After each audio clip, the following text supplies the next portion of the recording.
Number 47 in the HMV premium range is The Maltese Falcon, a movie that I should really have seen long before now. Yeah, I'm a big fan of film noir.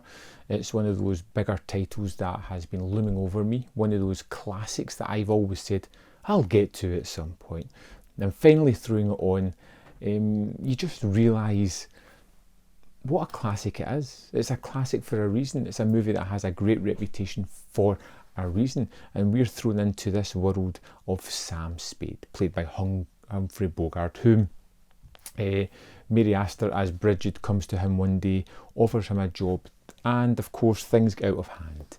There's a femme fatale, there are double crosses, lies, people not telling the whole truth about situations, and there is death.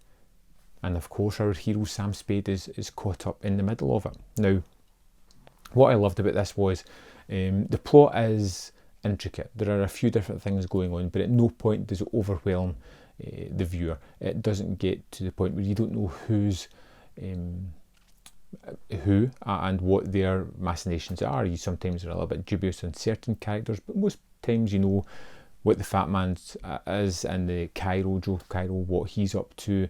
You know Sam Spade, or you think you've got an idea of this private detective, and he's just a kind of man in the middle, a man that's trapped by the bad guys, the femme fatale, the cops, everybody seems to be gunning for him, and he keeps a level head.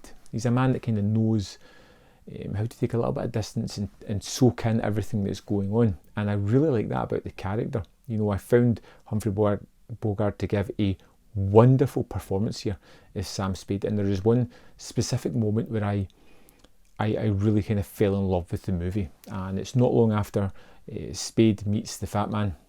They have a conversation, and Spade explodes.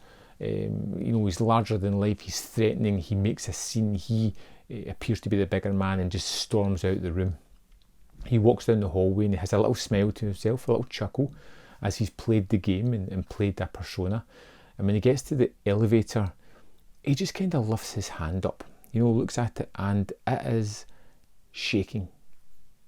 And that told me more about the character than anything. You know, he was still afraid, he still had that adrenaline rushing, pumping through his veins. He did something that was out of character and it was dangerous, and his body reacted in a fashion, and he managed to pull himself back from that a little bit, and that just made me fall even more in love with this film. Showing that little vulnerability of that character was terrific. And one of the other characters that I just loved was Bridget, the femme fatale that comes into this one, whom is such a dubious character. You know, Spade seems to like her, but he's got the measure of her every time, and he doesn't hide it. You know, she'll do something and he calls her on it instantly, tells her she's lying, tells her that she's fooling no one, points out all the inconsistencies and lies, and lets her away with nothing. And she always tries to do it with him, and he always catches her out. And I liked the fact that he knew this woman was very fallible, who was always telling lies, always trying to manipulate, but he allowed himself to be pushed a little bit. He had a little bit of curiosity. He wanted to understand the mystery of this bird and why everybody wanted it. There is a wonderful cast giving wonderful performances in a tale that has a marvellous script, wonderful direction. Just little touches, like when the camera pulls back in the office at the start and it's got the name of our detectives being reflected through the window onto the floor.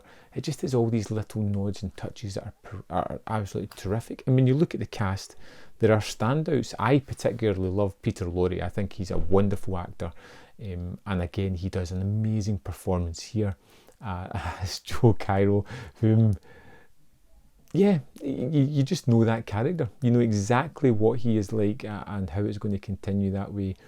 And this just turned out to be an absolute joy of a movie. An absolute joy. I was really surprised by how much I loved it. Normally you get these classic movies that you've got to see and they never quite live up to the expectations. The Maltese Falcon just nailed it for me. I'm going to go back and watch it again. I think it was tremendous. I loved every aspect of it, and I can't really pick a fault in it whatsoever. I'd love to know your thoughts on the Maltese Falcon. Do you think it deserves that classic title that it kind of has, or do you think it's just merely all right in the form of film noir? And to be fair, if you think there's a better film noir out there, I want you to list it, because hey, it'll give me something to check out. Thanks for watching, and I'll see you next time on Man v Film.